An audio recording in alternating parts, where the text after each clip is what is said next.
from Fresno to Frankfurt, welcome one and all my fellow fans of Clash of Clans from around the world. It is your host Galadon, and today we shock the conscience of the court with a possible change in the meta amongst the top players in the world. Now, of course, Tribe Gaming in the most recent CWL continued to dominate from the air. However, there were a few surprising Tribe attacks, and this particular attack and a variant of it, Electro Titans, was the most popular amongst Tribe's opponents, okay? So get that straight. Tribe still using Lalo, but everybody else in the world, it seems, a lot of people anyway, probably around 50% of the opposing triples against Tribe were executed using a variance of Electro Titans. Now, we saw lots of different Queen Charge, Electro Titans mixed with a lot of different other troops, and of course, Tribe closely guards their defensive CWL bases,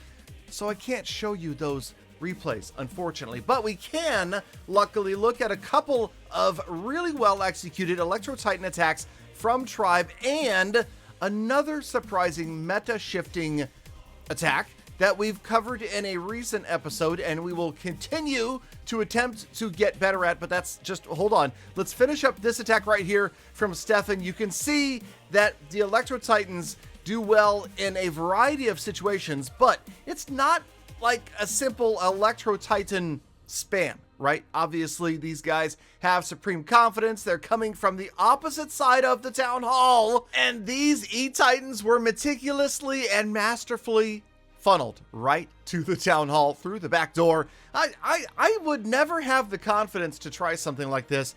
You know, generally, the clans that I've been a part of say, hey, go for the safe 2-star. These guys, it's 3 or it shouldn't be, right? They don't care. It's 3 or it's a fail. Now, look at the siege machine. Do you see that down at the bottom of the screen right there? I'm telling you right now, these guys know how to maximize the value out of a flame flinger. This flame flinger in particular lasts until the final seconds of the attack, and it's only with about 2 seconds left that it pops out, drops its load, and yeah, poops all over the rest of the space. That was not supposed to be a toilet joke. And okay, let's move on and talk about the other surprising, that's right, okay, maybe you're not that surprised, we have covered this recently, Electro Dragons. So Electro is the word of the day in Clash because Titans and Dragons, it's clever, right? Okay, anyway, let's talk about Electro Dragons. These are definitely more spammy than any other attack in the game right now. And this, again, if you guys watched the E-Dragon video I did last week, you know that I'm out there trying to replicate these attacks, trying to execute like the Tribe guys do with their E-Dragons. And I will admit that unfortunately, as of right now, we haven't even gotten enough triples in Legend League to put together a video. I need to work harder. I need to work smarter. I need to work... okay, speaking of harder and smarter, do you notice how it looks bad for Dracula right here? The town hall is still standing. The blimp rolled in and did not take the town hall down. Good freeze, right, on 3 different defenses.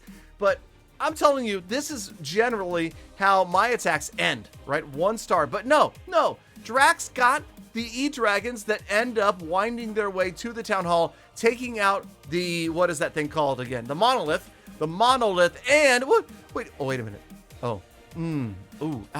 Yeah, okay. So I was going to say, and then they take out the town hall, but that thing's got like 5% health, and luckily, no builders. Now imagine this attack could have ended differently because obviously you know it's going to be 3-star because I put it in the video, but it could have ended differently if there were even one maxed out builder hut placed within range of that town hall, the builder rebuilding this entire time, and now in comes the Royal Champion and is eventually going to help out to get there. Now I guess if you really think about it, Drac was holding on to the Royal Champion. You could see if he had dropped it just to the right of 12 o'clock, it probably would have pathed straight to the town hall. And even with the builders, the Royal Champion gets the job done. But surprisingly right here, this becomes the most heroic Royal Champion of all time.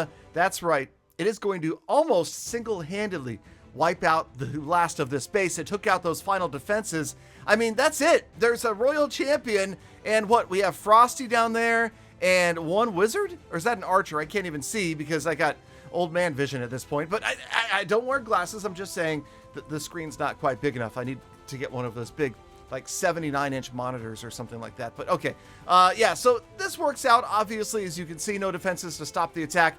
It was exciting and it was surprising, and that again is the theme I see with the Electro Dragon attacks, is you think, oh, wait a minute, this guy is only going to get like 75%, there's not enough units left, and then something happens like this, and it ends up being a 3-star. So I will continue to try to bring you more Electro Dragon triples on my own. In the meantime, Stanton again with the Electro Titans one more time, and again, you'll notice witches, hogs, baby dragons, you've got a queen charge going on, lightning in the core with a beautiful value strike helps get things started, and yeah, a warden walk. And I'll tell you right now, basically in my book, if I see an attack starting with a warden walk or the flame flinger, it pretty much puts it out of my wheelhouse. And what I mean is, well, those attacks are generally more the 300 IQ. I say with air quotes with my fingers while I say this. They're the 300 IQ attacks. These guys know what they're doing. They've planned these things meticulously, and they're going to execute. Watch the funnel right here for the Electro Titans. It looks to me like they're not going where you want them to go, but I'm guessing Stanton knows exactly where they're going right now, right? I mean, they're rolling around to the left-hand side. That's not the town hall. And okay, and then on the right-hand side, again, we're going to see a crazy max value siege when the flame flinger lasts essentially all the way to the end of the attack. You know you're gonna crush. And now, okay, did you see the Barbarian King on the left-hand side? That was kind of the funnel, because now the Electro Titans are, no, they're okay, they're not going to head towards, I don't know, you guys. Honestly, that's why I make the videos and not the attacks.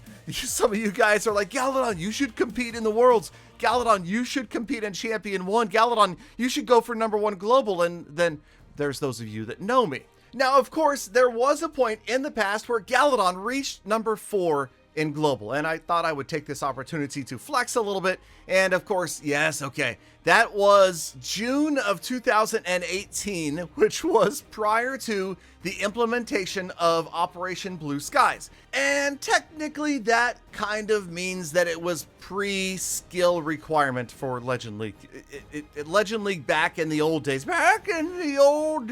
when I used to compete, you didn't need a bunch of skill. You just had to have time on your hands. It's true. You just had to have time on your hands. And if you were willing to clash 22 hours a day, oh yeah, you would make it to the top of the leaderboards. Okay, now, before we finish, look at Stanton's Flame Flinger going to work on the Town Hall. Now, the E-Titans are on the way there? Not necessary. It's done. That's right. How do you plan this stuff? How do you know? Maybe, I don't know. I give up. And so that's why, for the most part, I would love to give you guys more instruction, how to this, how to that videos. But you can see that these things are crazy complicated, and it's just not a simple formula, a simple standard to follow if you want an Electro Titan triple. I promise I'll continue to work on Electro Dragons. In the meantime, it's surprising, but Electro is the dominant troop of the day. Thank you, Galafam, for sticking around all the way to the end of the episode. You know you are the true #GalaFam. That is why I love, think about, and appreciate every single one of you every single day. So get out there, make the best of the rest of your day, week, month, and year. Be kind to other people, animals, and the planet. And I hope to see you all back here again tomorrow for more full attacks. Galadon, admitting you don't have quite the skill, but you definitely have the age. You got that on them, don't you, Galadon?